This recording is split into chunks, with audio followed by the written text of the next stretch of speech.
Naniniwala si Pangulong Bongbong Marcos na wala ng choice sa puntong ito, kundi tumawid sa 20th Congress ang impeachment laban kay Vice President Sara Duterte.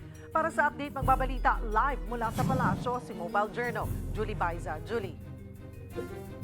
Cheryl, malinaw na tatawid sa susunod na Congress ang impeachment trial laban kay Vice President Sara Duterte ayon kay Pangulong Bongbong Marcos.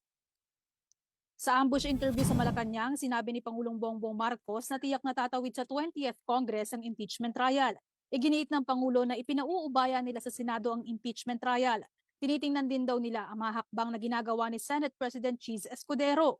Sinusubukan daw kasi ni Escudero na maging mapayapa o peaceful ang transition para sa next Congress. Narito ang kanyang naging pahayag.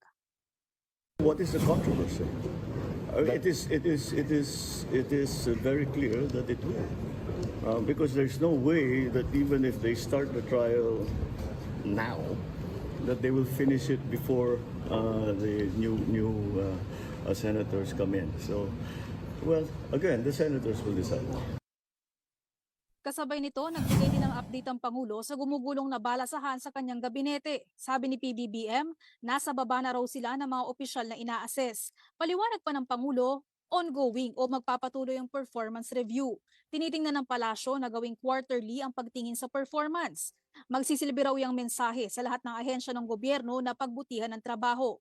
Narito ang kanyang pahayag. What happened really here was that I put everyone on notice that you are basically all on probation.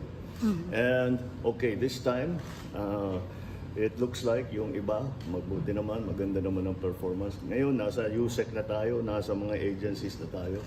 But we are, what essentially, what you refer to as a cabinet revamp, is not a one-shot, one-time, big-time thing. Cheryl, pangako ng Pangulo may mga makikita ng pagbabago ang publiko kasunod ng ikinakasang performance review. Cheryl? Maraming salamat, Mobile Journal, Julie Baiza.